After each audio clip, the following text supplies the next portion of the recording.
Good evening, everyone. I'm John Bishop, Superintendent of Schools, and with me this evening is Lauren Chrisman, Principal of Harry Hoag Elementary School. This evening's presentation is going to focus on our reopening plan for the Harry Hoag Elementary School. Tomorrow, Ms. Larrabee will be with me to present the reopening plan for the junior-senior high school. Before we begin, I'd like to take a moment and apologize for the technical issues that we experienced on Thursday night. I'm sure that you were very frustrated, those who were trying to access, because we had to change formats. And we do believe that tonight we have addressed that issue, and we're going to have a very nice, seamless program for you this evening. It's my hope that we're going to address as many questions as possible. So when Ms. Chrisman is done presenting the plan, we're going to spend about 45 minutes to an hour taking your questions that are put into the chat box. If there are any questions that are left unanswered at the end of that time period, we're going to add a question and answer guide to our homepage. So you can continue to ask questions that are unaddressed this evening in the remote forum that we have on our website, and we'll be sure to post any answers to those questions on the website so that you have them. Please understand that our plans are continuing to evolve with state guidance and directions from the New York State Education Department and Governor Cuomo's office in collaboration with the CDC and other health departments. We're continuing to evolve those plans to make sure that we can get our students back to school safely and appropriately. So at this time, I'd like to turn this over to Mrs. Chrisman, who is going to present the reopening plan for the Harry Hoag Elementary School. Thank you, Mr. Bishop. Greetings to all of the community members. I'm excited to be here with you tonight. My intention tonight is to paint a clear picture about the specifics for reopening Harry Hoag. The objective will be to give you an understanding of what it's going to look like, feel like, and sound like. After I present, we will gladly answer your questions. And to those of you who may be frantically writing down notes, you don't need to. This presentation, along with the live stream of tonight's video, will be posted on our school website tomorrow. So I want to begin with a statement of appreciation to all of you as caregivers. 6 months ago, our school facilities were closed. At that time, we thought we were going home for 2 weeks. We quickly learned that the closure was going to be much longer than we first anticipated. Our thinking and our actions evolved, and we began to enter your homes in virtual ways to try and stay connected with our learners and to continue to teach them. We are grateful as a faculty and staff for your support of our entry into your homes, for your ongoing patience with us as we learned and grew moment to moment, day by day, and really attempted to make the best connections with our students. We also really want to say thank you for your feedback. Many of you have taken a lot of personal time to complete our local surveys, which are helping to guide and steer us in how we have developed a reopening plan. So just a huge statement of appreciation to you as school community members for your ongoing support. Also, a special thank you to my faculty and staff who continue to be responsive during the summer months to all of our needs during planning sessions. We are grateful for their ongoing support too. Okay. So tonight's presentation is going to focus on the blended model for reopening at Harry Hoag. We have recently received many questions about will there be a full virtual option. We are responding to that feedback as an administrative team, but I will not be reviewing any information related to a full virtual plan tonight. I will, during the presentation, refer to our school community, and as a reference, this term refers to all members of the school community, meaning students, parents, faculty, staff, any guests and visitors of Harry Hoag. So if you hear that phrase, please know that that kind of is an all-encompassing phase. So the conceptual framework for our blended model for reopening. At the heart of our planning was this central idea that school needs to be a safe and welcoming environment tailored to support all the learners of all ages. We believe that we can make adjustments to our routines, our practices, our procedures that will ensure safety for our learners and also allow us to have a strong educational plan. So The details of the blended model. The school year is going to be run on a day A, day B rotation for the foreseeable future. As Mr. Bishop began, we are continuing on a day-to-day basis to receive guidance from New York State Education Department, and we will continue to respond to that. So we are beginning the year with the idea that there'll be a day A, day B rotation. Students will be sorted into either a day A group or a day B group. Their day assignment indicates their day for in-person learning. On the opposite day, they will have a day where they are home doing remote learning.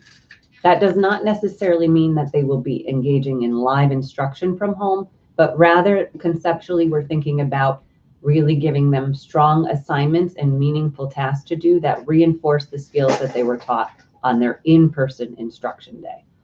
So really solid instruction on their in-person day, which will be either day A or day B. On the opposite day, they will have an opportunity to explore those concepts primarily independently. By sorting students into a day A, day B group, we are able to make sure the class sizes are about 10 students at maximum. We have gone into the classrooms and been able to draw out diagrams that allow students to remain 6 feet apart, which will allow for that social distancing to happen. Because we are able to keep classes small, we can give them that designated personal workspace where they will be able to take off their face coverings. This was something that parent feedback said was a concern. Will my child have to wear a mask all day? And the answer to that is no, not all day. So getting started at the beginning of the school year, there have been some revisions to our ideas, and we do want to keep you informed. September 3rd and September 8th are going to be superintendent's conference days. That'll be an opportunity for us to engage with our faculty to really make sure that they are confident in our new routines and procedures. We are going to start the first week of school by appointment only with our students. I will talk more about that in just a second. And then on the 14th of September, we are going to invite learners in for their first day of in-person learning. So our individual meetings to start the year, teachers are going to reach out to their classrooms to set up appointments in that first week of instruction. The purpose for these meetings is to lessen the anxiety about returning to school. We can't expect our young learners to know how to do the new procedural things if we don't have a moment to work with them, to teach them, and to help them understand those changes to routines. We really felt that a personalized start to the year would be a good way to help strengthen our relationship with the students and also give us a chance to model some of the new behavioral expectations, like how to wear a face covering in the hallway or what to do when you need to approach an adult for the health screening. So these individualized meetings are going to take students through all of those new routines in a very comfortable way. We are asking children to bring a parent or caregiver with them, because another intention of these individualized meetings is to allow for a moment for parent, teacher, and student to have a technology tutorial to work with the different platforms that we're going to use. So we're hoping that you will find this to be something very meaningful for your child and yourself. So the Harry Hoag Day, the in-person structure, we have made adjustments to the length of our school day and to the actual parameters that happen within that day. So this year our doors will open at 7:50, but that will be for students riding school transportation only. All of the buses will unload first. Those students will have had a health screening prior to boarding the bus and will enter and go straight to their classrooms. We will not have those large holding tanks of the cafeteria or the gymnasium for large groups. Students are going straight to their classrooms. At 8:05, the doors will open to any students using personal transportation and or our walkers from the community. And we have extended the arrival time period to allow for social distancing so that you don't have to be here right at 8:05 in mass groups. There's a half hour where we will be welcoming students in the main entry. The instructional day will begin at 8:30 a.m. And at 8:30 a.m. we will do a live Google Meet with both our in-person students and our students who are home in the attempts of just starting the day. We want to say good morning to our learners every day, whether they're here or not. We want to set objectives for the students in the classroom as well as for the students at home reminding them what their assignments will be. So it'll be a very brief meeting at 8:30 that we are hoping many students will attend either here or at home. And then we're going to do a second one of those meetings at 2:15 to bring closure to the day for all of our students. It's really important that we stay connected with everybody, whether here or at home. Bus dismissal will be at 2:25, and then after bus dismissal, we will begin parent pickup and or dismiss our walkers. I will talk more about dismissal in a few moments. The Harry Hoag remote day structure. Again, we are offering 2 live Google Meets where both at-home learners and in-person learners are invited to attend. If you can't attend, we ask you to reach out to your teacher to let them know there are conflicts with either mom and dad's work schedule or if they're at a babysitter. We really still want to have that daily connection with them, and I'm sure that we can be creative about how we do that if there are conflicts with attending live meetings. Other than those 2 live meetings, students will have assignments that they need to complete, and the depth and length of those assignments will vary with age. They will be child appropriate. For all students at Harry Hoag, you can expect that no more than 2 hours of independent work will be required. And that would be for our oldest students, our 5th and 6th graders. Technology for all of our learners. We will be distributing appropriate technology to different grade levels. Pre-kindergarten through grade 1 are going to get iPads to use. Grades 2 through 6 will receive Chromebooks. We are hoping that the devices can and will travel from home to school so that they can be used both in person and also give the students the technology they need to complete assignments, again, as developmentally appropriate at home on their home days. So many people are curious about the in-person experience. So now I'm going to go through that in a little bit more of an expanded form. So in response to the pandemic, there have been several changes to what we are hoping is our procedures and routines for the fall. These changes are developed to promote ongoing health and safety as the priority for all of our school community members. The length of the day was shortened in part because we do want our students here. We want to have a meaningful day, but we also know that arrival and dismissal may take longer because there may be more interest in personally transporting your students. So we have shortened the length of the instructional day. This year, every student will get a designated personal workspace. These are, for common terms, these are the desks and tables. They will be arranged to comply with social distancing. This eliminates the need for students to wear face coverings all day during instruction. Once a child arrives at their designated personal workspace, they'll be able to take off their face covering. If they have transitions in the classroom and or transitions out of the classroom, they will have to return to wearing their face covering for that transition period. But we are trying to be very sensitive to the fact that many students would not be comfortable to wear a face covering all day long, especially our young learners. So we have been conscientious to develop a system and program that will allow for that break from that. We have enhanced cleaning and sanitization routines planned. One of our major changes is we're going to be eating in the classrooms this year instead of in the cafeteria.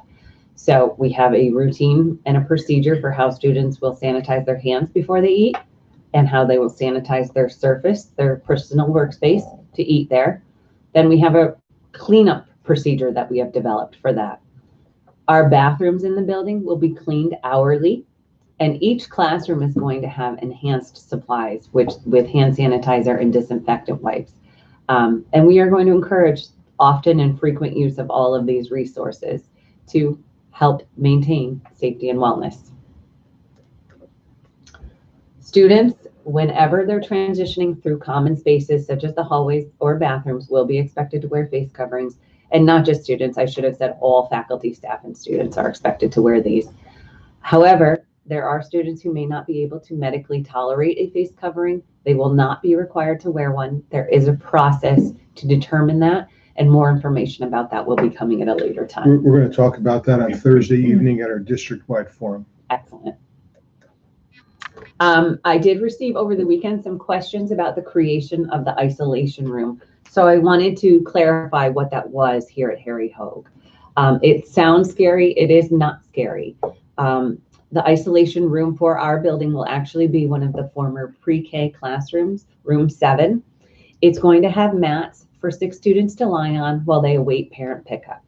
NICE had asked for schools to create these isolation rooms because many schools are old and the offices are small, and they wanted to prevent overcrowding if there was any kind of outbreak of sickness. So schools basically had to designate a secondary space where students could wait for the appropriate dismissal routine to happen. So our isolation room is a classroom, windows to the outside. We will have comfy mats for the students to lie on. Our LPN, Mrs. Karen McClelland, will staff that room along with aid support. But it doesn't impede the health office routines. If a child doesn't feel well, they will most likely go to our health office first. If it's determined that they're not well enough to go back to their classroom, we may ask them to wait in the isolation room. But I am hoping that some of this information does calm your fears as to what that looks like. Arrival at Harry Hoag. Health screenings will be conducted each morning before coming to school for all members of the school community. So whenever you enter the building, you will have a health screening. This applies to faculty, staff, students, visitors, guests, parents. We have a district protocol for that. Students riding the school transportation will be screened prior to boarding the school bus. Everyone else will be screened at our main entry. After the health screenings are completed, students will go directly to their homeroom. We will not have the mass gathering areas once again, just to put to rest any worry about that. No large crowds. After they go to their homeroom, or on their way to their homeroom, there is a grab-and-go breakfast available. So every day we will have plenty of supplies for any learners seeking food. They can take that to their classroom, and we have, as I said, those meal preparation plans. I did list here the lunch times so you can see, and again, hot lunch will be served in the classrooms every day. Students are still welcome to bring meals from home if that's their preference. And we will have a plan for any students who have special needs regarding food accommodations, allergy plans, etc. Mrs. Brody and Mrs. Cum have worked closely with me to unpack those that we know of. I encourage you as family members, if you have food allergies, to make sure that's communicated sooner than later to our main office so that we can make appropriate plans for your children. Special education services. Mrs. Canelados and I have spent the entire summer looking at our continuing and making sure that it's robust for our students, the same way it would be in a traditional reopening. We will still have 15-1 structures, 12-1 structures, aid support, intervention services, and all of those itinerant services like speech and language, OT, and PT. So our hope is to fully implement IEPs as they were designed whenever possible.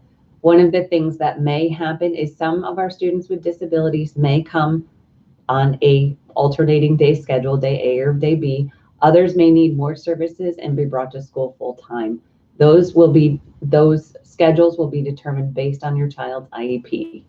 If you have questions about that or concerns, I encourage you to reach out to Mrs. Canelados, and her information is posted here. Again, this whole presentation will be available on the website so you can look back for that information.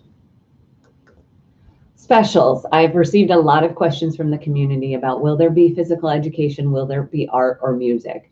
Anything of that nature. Students will have specials. They will only have one special a quarter. So for example, I have here Mrs. Conover's kindergarten's class rotation. In quarter 1 and 3, her day A students will have physical education. In quarter 2 and 4, her students will have a rotation of art or music. And then on the flip side, her students in day B will get PE in a different quarter than the day A students. So it's semi-complicated, but because we shortened the instructional day, we had to make adjustments to how specials were provided. We wanted to maintain some integrity to what is traditional, which is having specials. However, it will look different and the frequency will be different. I have met with our physical education team, and they have decided to begin the year with personal physical fitness instruction. Students will be spaced 12 feet apart. They will go to the gymnasium and or outdoors, and they'll be offered fitness routines such as aerobics, strengthening and conditioning exercises, yoga, things that can be done independently and will not be interactive or collaborative in crossing boundaries physically. They have decided that they will begin the school year without using equipment. And as I said, whenever possible, they want to go outside with their classes. Music and art instruction will be provided in the homeroom classroom. So the only transition students will make during the instructional day is to PE if that's part of their quarter schedule. I've received a lot of questions about will there be recess and breaks for students, and absolutely. We have kept at the heart of our planning what is appropriate for child development. Students will need breaks. They're young learners and their brains will be tired and they will need some way to unwind. Many of our teachers have explored online tools like Go Noodle, which can offer movement breaks, and students can stay within their designated personal workspace to do those things. Although the playground will be closed, teachers will be encouraged to go outside. We are going to ask them to consider playing organized games like red light, green light, where we could safely manage where students stand and they all move in one direction. But it would allow for that feeling of game, and it would allow for that gross motor output that so many kids need during the day. As the winter approaches, we're going to have to be creative. I have tasked my cabinet, my building level team, with coming up with other semi-structured recess activities that will allow for social distancing, but will also feel like recess, fun and enjoyable. Dismissal, our school community members, again, will be asked to wear face coverings. So those of you approaching the building on foot to pick up your students or your children will be asked to have a face covering, as well as all of our staff, faculty, and students, because this will be a mass exodus of the building. Students will be escorted to the buses first. Parent pickup students will go to the gym, and we will have markings to designate a 6-foot distance. Students will wait on those markings, and we will run parent pickup very similar to prior years. However, this time we are going to ask that you stay in your vehicles. We're going to ask that if you arrive before the bus dismissal, you park in Wiles Park. One of our traffic enforcers will motion for parents to approach the main entry in their cars. We will have a staff member come to your car. We will get your retrieval list, how many students you're taking, whether yours or family members or cousins or friends. We will bring those students from the gym to your car. You will never have to get out of your car if you drove. If you're on foot, we will have markings of places for you to stand at the main entry, and we will again retrieve your children from the gymnasium for you and do the sign out process. So a little bit of a different routine, but again, this is developed to manage social distancing and overcrowding, all with the effort to promote wellness and safety. I anticipate an increased interest in self-transportation. So with that, we are just reminding you to please be patient with us as we evolve the efficiency of parent pickup. The first few days may be a lot of interest, and then we will understand the volume we're working with, and then we will make adaptations, as we always have, to make sure that is not an endless day of parent pickup, but rather that it goes well and efficiently. Supply lists are now available on the website. So for all students entering pre-K through 6, you can see updated supply lists. We do really encourage that every student have their own pencils, crayons, those things. We will not be sharing community resources in that way. As always, we value your input, and your feedback matters to us. It has been a driver for how we've developed our reentry plan. I encourage you to email me or call the office, and I promise to respond in a very efficient and timely way. So I hope that this information has put to rest some of your concerns or some of the unknowns, and that you are excited to send your children back to us. We deeply miss them. Can't wait to see them. Thank you very much, Ms. Chrisman. These are very sensitive times and very difficult times for us to navigate, and we hope that you recognize that we do have a comprehensive plan in place at each of the buildings. Today we heard about the Harry Hoag plan.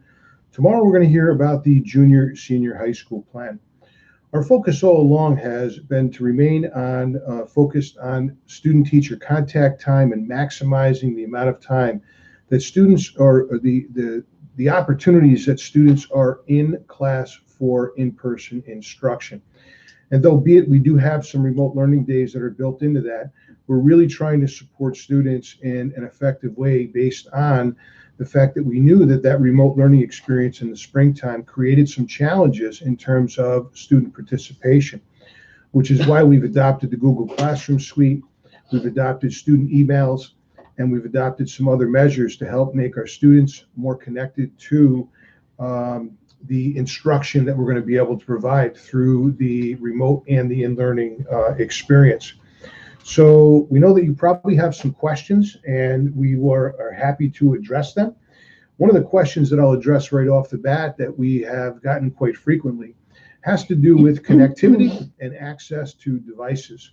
We are moving to a one-to-one device for all of our students. That means in second grade through 12th grade, students will be issued a Chromebook unless they're connected with a course that requires a more significant kind of program like AutoCAD.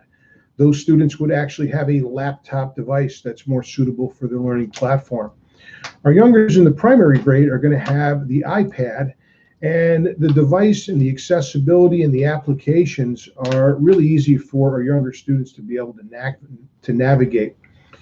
If connectivity via the internet is an issue for you at home, then you need to reach out to us. We actually did distribute a number of MiFi devices, and we are happy to provide you with a MiFi device so that you can successfully access that remote learning platform on those remote learning days. Our goal is really to help bridge the gap in that connectivity, and we're here to support you and your family to make sure that that does happen.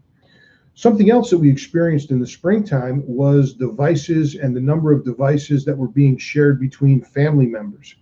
We're making sure that we give a device to each student here at school so that there are no conflicts with sharing devices. We've also talked about systematizing the use of some of our devices and the programs that we're being able to use and what we're accessing. So again, Google Classroom is a platform we're going to use second grade through 12th grade.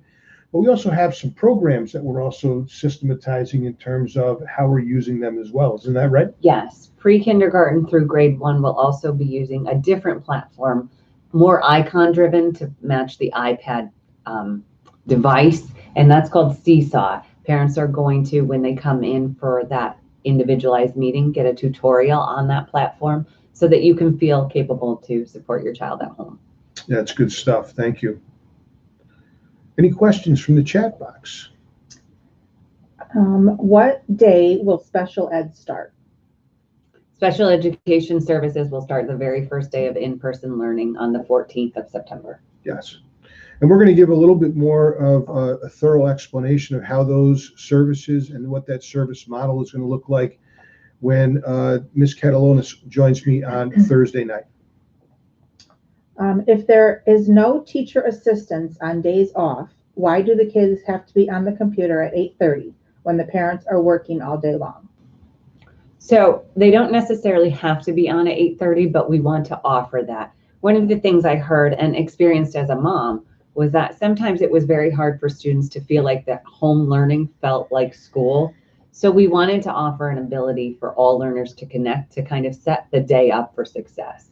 So our teachers can go over what you're supposed to be doing at home and take that burden off of you as the parent to have to be the teacher. We can set that day up for them and get their day started, socializing with their peers and having that school experience still. But if they can't make it, we will make accommodations to obviously respect that there are going to be working families that can't do that. And if I could add to that, we're also starting September with quote unquote a soft reopening plan where it has students in attendance every other day to maintain those social distancing parameters and to make students feel like school is normal again. We do hope that school actually returns to be normal again and we can welcome all of our students back. So having opportunities on remote learning days to connect with the rest of your classmates is really important for that day when we return to in-person instruction as an entire school model. We sure do hope that we can get through this pandemic type closing or this hybrid model as quickly as possible. And we look forward to returning a day when we can welcome all of our students back and have our hallways and our classroom filled with students again. And those remote opportunities are a really good opportunity to connect with the students that you may not be seeing on a day-to-day basis, because at the end of the day, we're all part of that same classroom. Will siblings be attending the same day as each other? Yes, so to talk about the day A, day B groups and how they were developed. Dr. Larrabee and her team at the high school sorted students into day A, day B groups, and she's going to talk about what those groups are tomorrow night in her presentation. She gave that information to myself and my secretary, Mrs. Jen Weaver, and we then, every student individually matched them to their family days, driven by the high school first, and then we went oldest to youngest. So for the most part, most families are the same in-person day and the same at-home day. That was actually one of the first things that we did when we were devising our plan, was try and make sure that it made sense for families. So that was really important.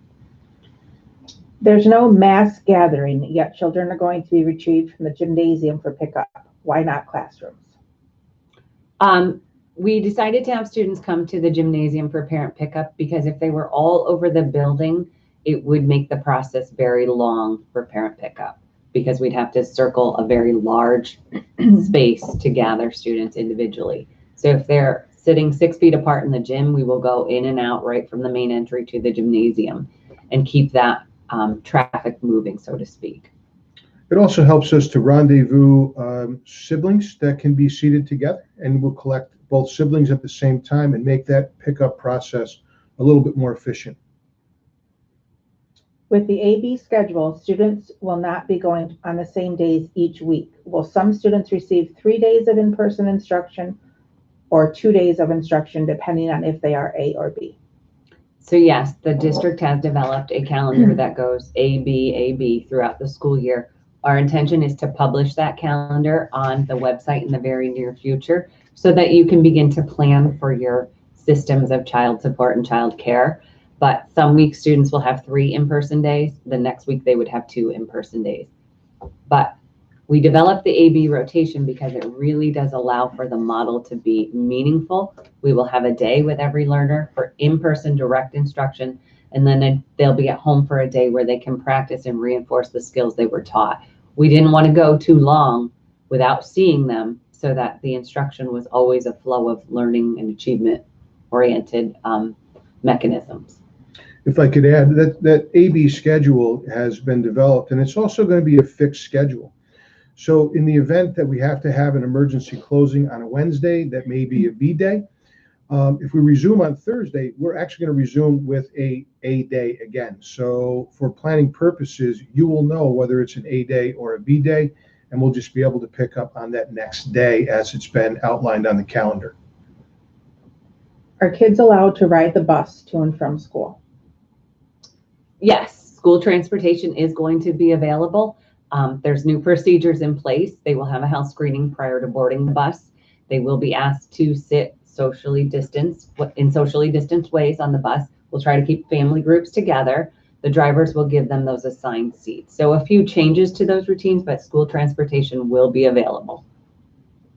What about kids that have high anxiety over wearing a mask or even going back to school? So we will work with every individual. If your intention and your wish as a parent is to get them to return to Harry Hoag, then we have a strong student support team that is ready to help you with your child's anxieties. We have social stories that we can work with them. We can set up meetings. We can bring them in ahead of time to give them tours of the building and just show them and model for them how the behavioral expectations have changed. We will do whatever we need to do to ensure that they're comfortable. So all I would need is an email saying there's a concern, and then we'll begin that problem-solving process. And we do recognize that a lot of people have a lot of anxiety about returning to school. I'm sure that parents have a lot of anxiety about sending their children to school. We have some employees that are feeling anxious about coming back to school. So for our children to feel anxious it wouldn't be uncommon, and it's something that we're prepared to support students and families with, to make sure that we do have a successful reopening plan. And managing our numbers and managing our AB schedule again, with a soft reopening, is going to help us to address those issues in the most opportunistic way that we possibly can. What has the school done to assist working parents with childcare? Childcare is a major impediment to our reopening plan, and what we're hoping to do is to navigate a plan where we're moving through September with a soft reopening plan. Well, we really do desire to get back to a day when we can accommodate all of our students. Again, as we navigate through this September reopening plan, we're going to continue to do our work and our due diligence to make sure that we're doing that in a successful way. We do not have a child care plan right now.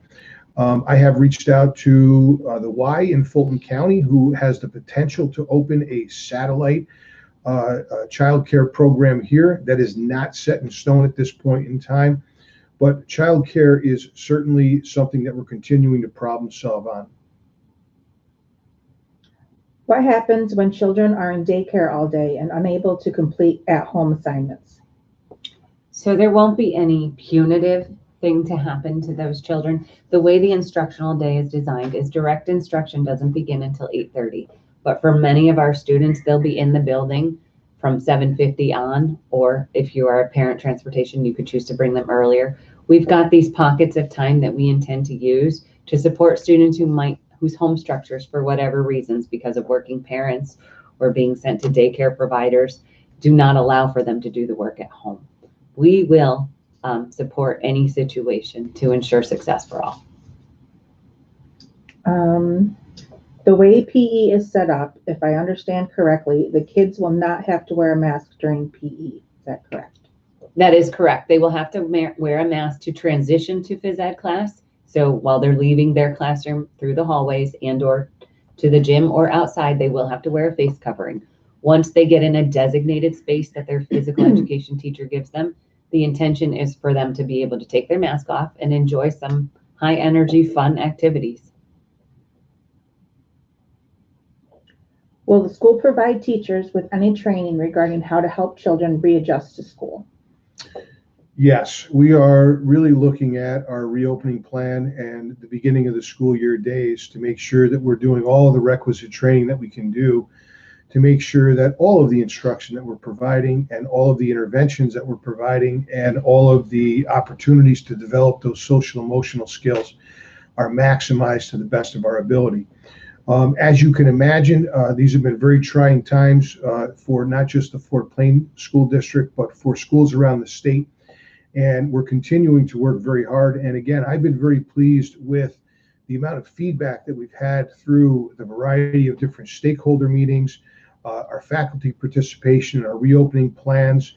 At the building levels, I know that there have been some very robust teams that have been problem solving on a day-to-day basis and providing really good feedback on how we can open in the best way possible and preserve those opportunities for continuous instruction. What happens when a child refuses to wear a mask? That's a great question. One of the things that we have to do is follow the guidance of the CDC, the governor's order, and the guidance in the New York State Education Department.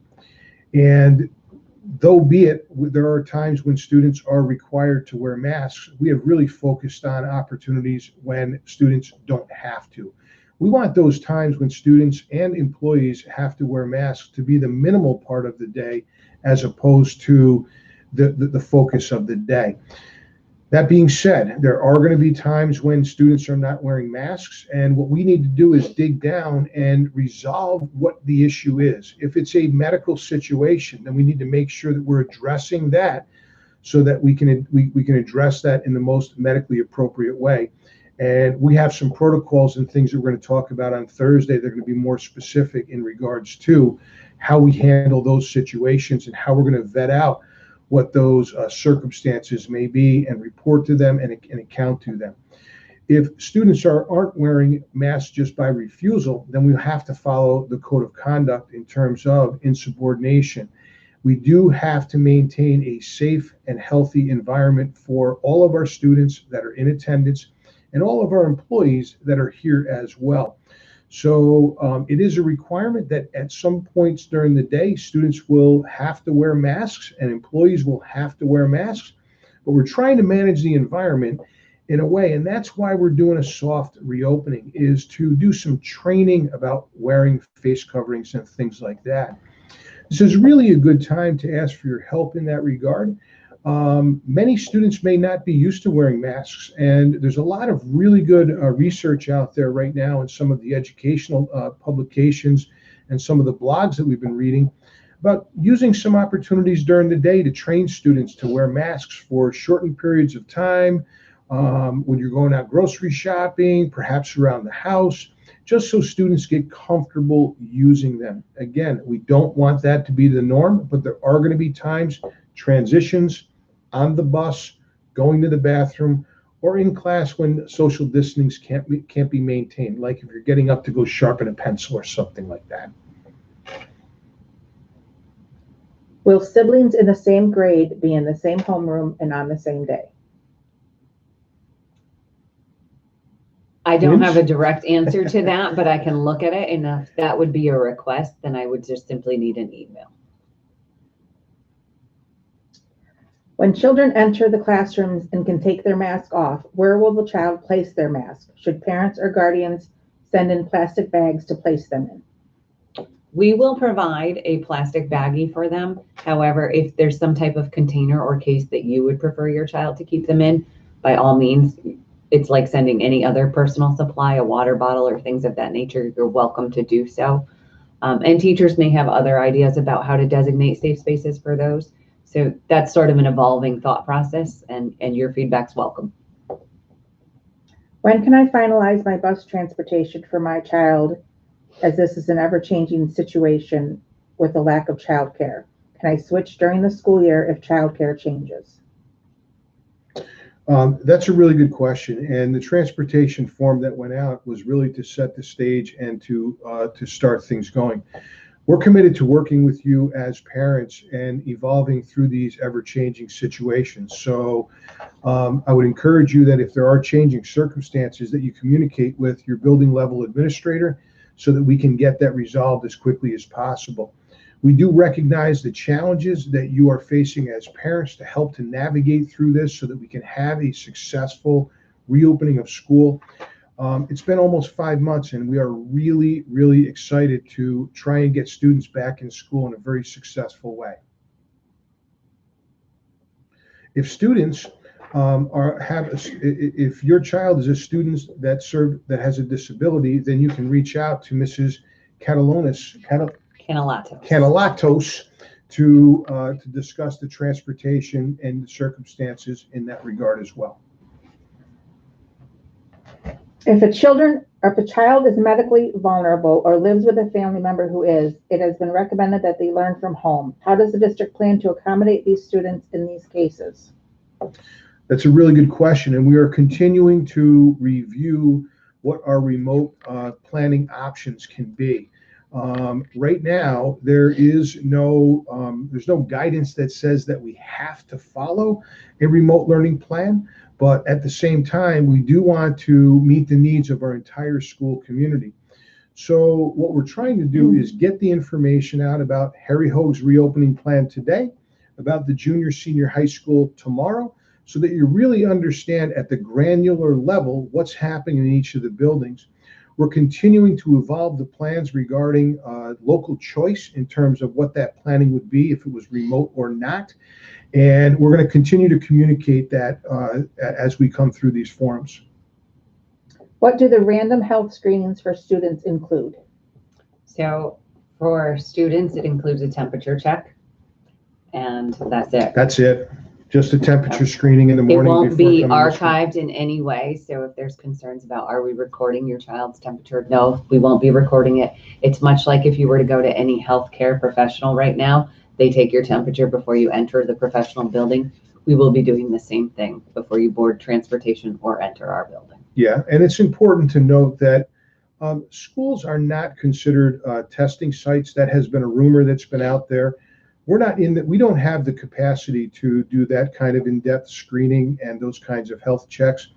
Our health checks are simply around the temperature screening to ensure that they're not presenting at the time that they come to school, and so that we keep our school environment a safe space. Per the CDC, they're strongly recommending that schools comply with this CDC guidance and not conduct any required testing for students and or employees. That being said, we are obligated to work with the local health departments to make sure that we're providing information to families regarding the facilities in the event that you were concerned about your child or the need to be tested if that was a recommendation. Will the max of 10-day absentee days be increased? So absenteeism will be, the regulations regarding absenteeism, notification, those kinds of things are going to be adjusted. The New York State Education Department has put out different guidance. I don't have the specifics on that, but if you're interested or curious, just email me privately and I can get that information for you. But it will be, there will be revised procedures and notification timings. It is mentioned that school will be as normal as possible. With that comes comfortable surroundings that children are familiar with. Other districts are not allowing decor on the walls of classrooms or hallways. Is this your plan as well? No, we want our school classrooms to feel, look, and sound as normal as possible. So all the things that students are typically used to seeing will be there. And my favorite part is going through that kindergarten hallway and seeing that artwork displayed. As they get in here and they are able to complete those projects, we intend to saturate the building with all those things that are child-centered. If a child wants to keep a mask on all day, would they be allowed to, or do they have to remove it? They never have to remove it. They will be offered the opportunity to remove their mask. And that goes for our faculty and staff as well. Wearing a face covering all day is a personal choice. And if that's what somebody chooses, we will, as employers and as responsible parties for all kids and adults, respect that. Absolutely. If a child or teacher tests positive in the classroom, will you require all children to be tested and must they be quarantined? Well, that's a great question. As we get notification from the CDC and the local health department, if we receive confirmation of a COVID positive incident here at school, it's really outside of our lines to communicate that. That would be where the health department would take over and the contact tracing would require notification to anyone that has been in contact with that individual, whether it be a staff member or a student. So our obligation really is to work with the CDC and the local health department to ensure that they have accurate information, and then they will be following up with requiring that we send home letters similar to if a child had the flu or we had a robust outbreak of the flu. And the phone calls would actually come from the CDC. That's not something that we would take on here at the school. Will any face covering work for the kids, or do they have to wear a certain type? For now, we have not put parameters around what type of face covering, just that it is able to cover the parts of the face that could spread communicable disease. So your nose and your mouth should be covered. How frequently will you be adjusting the situation, or do you plan on keeping this schedule for the whole year? This is not a schedule that we plan to keep for the whole year. Again, what we're trying to do is provide the best opportunity that we can to open up school in September in the most normal way possible, given the circumstances of this pandemic. And that goes with making people feel comfortable in terms of students coming to school, our employees returning to work, our parents sending their children to school, and we will continue to evaluate our plans, and our plans will evolve based on our own local plans and the feedback that we get, as well as guidance from New York State Education Department, the CDC, the Health Department, the governor. Unfortunately, this is kind of the new normal for us right now, is to continue to work and refine. Our goal is to have all of our students back in attendance each and every day. And boy, I sure hope we can get there soon. But the circumstances around this pandemic are really going to guide our work. But we are going to continue to reevaluate this, and this will not be a full year. What is being done about air circulation? That's a great question. We actually had in the midsummer some engineers come through and work with our custodial staff to look at the air circulation. And it's one of the things that I talked about the other night in regards to the filtration system, the actual filters that were doing the filters, but also those air handlers and the settings that they were on.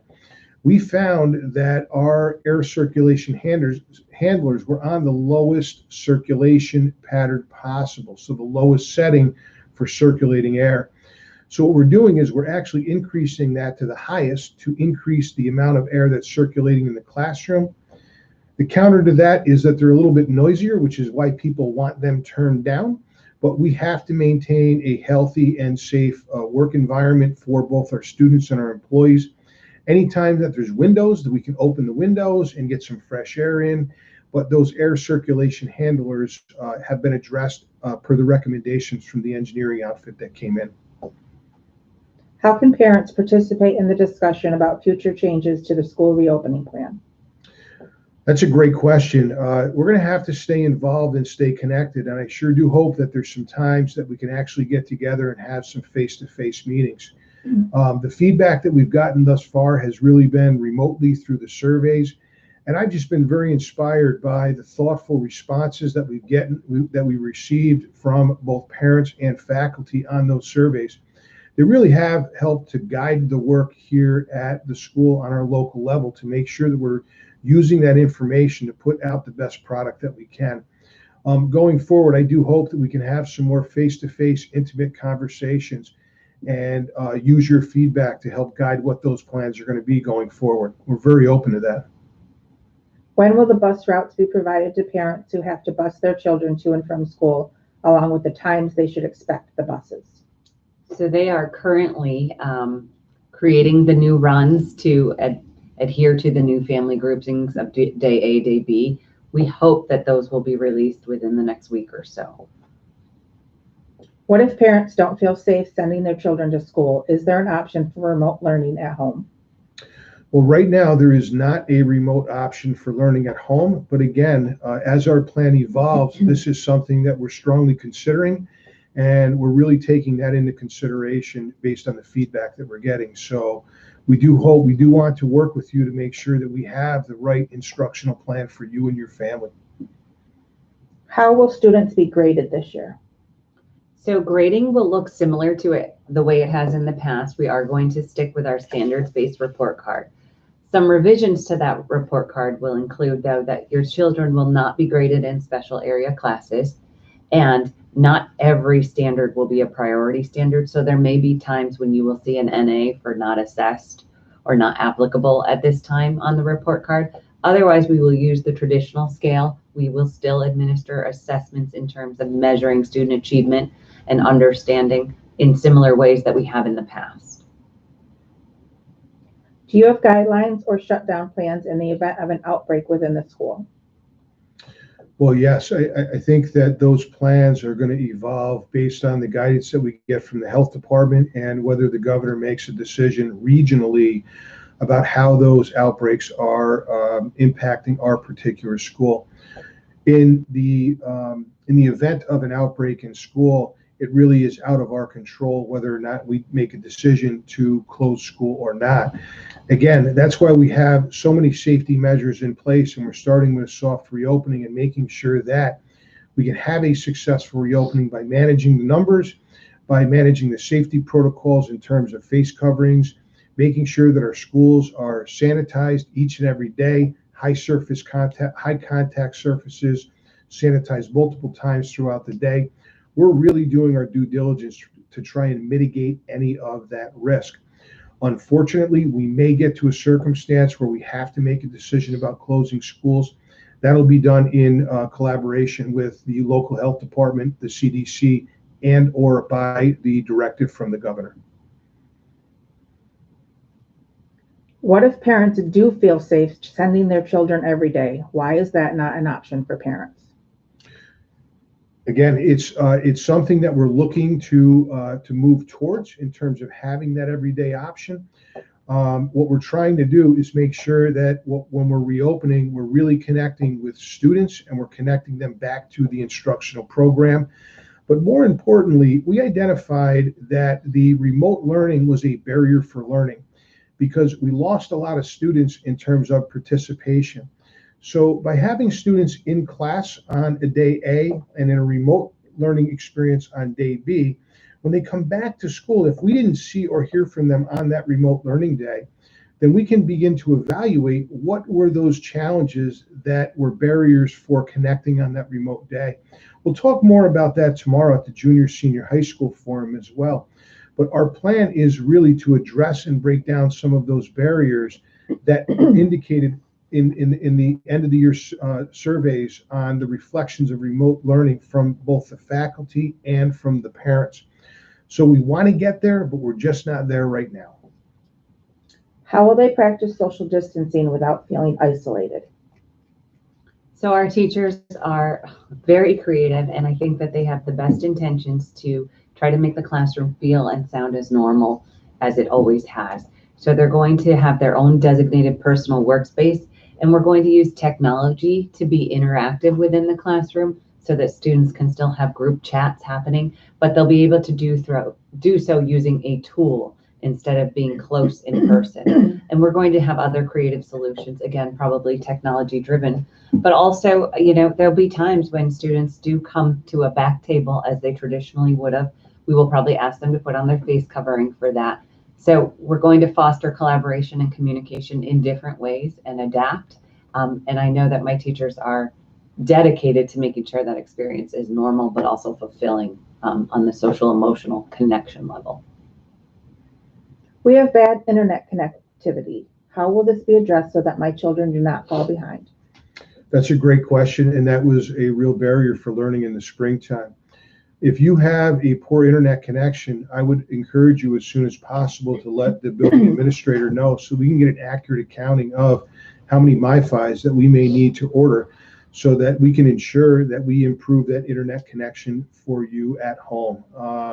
We feel strongly that if we have to move into a more remote learning environment due to requirements or an outbreak of COVID here in Fort Plains School District, that we want our families to be prepared to navigate that experience. One part of that preparation are the teachable moments that we're going to have on those every other day experiences with your child here in school. The other one is the access to device and or that connection. So if that is a challenge for you, it's a challenge that we started with. My first day in district was actually going and picking up a couple of dozen MiFis from another school district and getting them activated and delivered back in the springtime so that some of our students and families could have that connection. We just need to know that you need it and we will provide it. When will schedules be sent out? So included in the mailing that was sent out today are 5th and 6th grade schedules. Elementary students, pre-K through 4, you were notified of your homeroom teacher back in June. If you do not have access to that information, you can call the main office again. And we'll talk about the junior, senior high school. That one's pretty straightforward. 7, 8, and 9 are going to come on A days. 10, 11, and 12 are going to come on B days. Will teachers assist the younger grade children with their masks if they have a hard time putting them on? Yes, much like we do zipping up coats, tying sneakers, we are going to be very child friendly and child development appropriate. What is the procedure for late drop-off, early pickup during the day? Would parents and children still meet at the kiosk like previous years? Yes, any visitors will come to the main entry. We are still a single point of entry building. You will be greeted by Mrs. Summerfield. She will ask who you need, and we will do those same procedures. You will not most likely go through the building, but the student will come to the kiosk to meet you. Is Group A and Group B being divided by last name? No, actually, we sorted them trying to keep the familial groups together. So we did not do an alphabetical sort, but rather we kept the students in the high school connected to their siblings in the elementary school.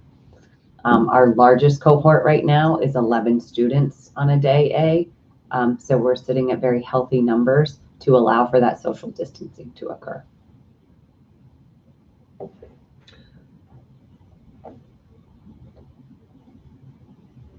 What about the students who were split up based on their math ELA levels? Will they still get the appropriate work so they are being challenged? Will advanced and those who need help have the same work? Yeah, so this is a question about intervention services and enrichment services. Our intention is to offer that full continuum of support. So if students need an intervention service and or they need to be enriched within the classroom, the teachers and the instructional plan does allow for that to happen. It probably will not look and feel the identical way that it would in a traditional model because timeframes will be modified and frequency will be modified. But we do intend to offer all of those services. And in some cases, we will be using those remote learning days to provide some of those interventions whenever possible. Again, to start the school year, we're looking at a soft opening and making sure that we can address a lot of the issues and the great questions that are coming to us to make students and families feel safe with having their children return to school. As the school year evolves, as we move through September and start getting into that fall season, we want to make sure that we continue to meet your needs and continue to move forward on a pathway where school is back to normal again and we're having all of our students come back. So this is feedback that is really important to us so that we can help to address your needs and your concerns, but also to develop a plan that's systematic and safe and makes people feel comfortable and at ease with being here in school each and every day. Will students still be offered speech while in school? Yes, all services that students are deemed necessary through the special education process will be offered. Again, that might be modified in what it looks like or sounds like in terms of frequency and where, but our intention is to fully implement IEPs to the best of our ability. Yeah, and we're going to get a little bit more in depth into those related services and those conversations on Thursday when Mrs. Catalatos is with me. I got to have her name up here so I can remember. Again, I just want to remind everyone that all of these slides will be available tomorrow on our school website, so you can go back and review this information in detail. And as always, I welcome your emails if you have questions and things kind of you percolate on it and you have, need more understanding. We really want this to be a meaningful and positive experience for our students. I know my team is really looking forward to that reunion with our learners. So. Thank you, Ms. Chrisman. Thank you. And what I'll add is that our question and answer forum is still going to be open on our link on the website. So if there are any questions that are unaddressed, please feel free to add them to that Google form and we'll continue to address them. I am going to work with communications to make sure that we have a question and answer tab that's located for anyone that has questions, and we'll continue to have that evolve to make sure that you're getting the answers that you need. In that regard, as we get closer to the school year, you're going to find out who your teachers are and who the principal is and then who I am. So continue to make sure that you're getting your questions answered by asking the people that you're connected with. At this point in time, it's been just about an hour and we've fielded an awful lot of really great questions. I hope that you have a better understanding of what the Harry Hoag reopening plan is going to be for this year, and that you're feeling more at ease and comfortable with the integrity of our plan. It really has been systematized with starting at the student level to make sure that students are feeling comfortable coming back to school, that families are feeling comfortable coming back to school, and that our employees have a safe environment to welcome students back to school. So tomorrow we're going to get into the depths of the junior, senior high school reopening plan. We'll provide a lot of similar information in terms of what the student experience is going to be on a day-to-day basis. It will be slightly different, but we are also committed to maximizing student-teacher contact time and supporting the skill sets that students will need to access remote learning. So at this point in time, I'd like to thank you for attending our virtual presentation this evening and encourage you to stay connected to the forums if you have any additional questions as we approach the opening of school. With that in mind, our plans are going to continue to evolve on a day-to-day and sometimes hour-to-hour or even minute-to-minute scenario. Information about our reopening plan is coming each and every day.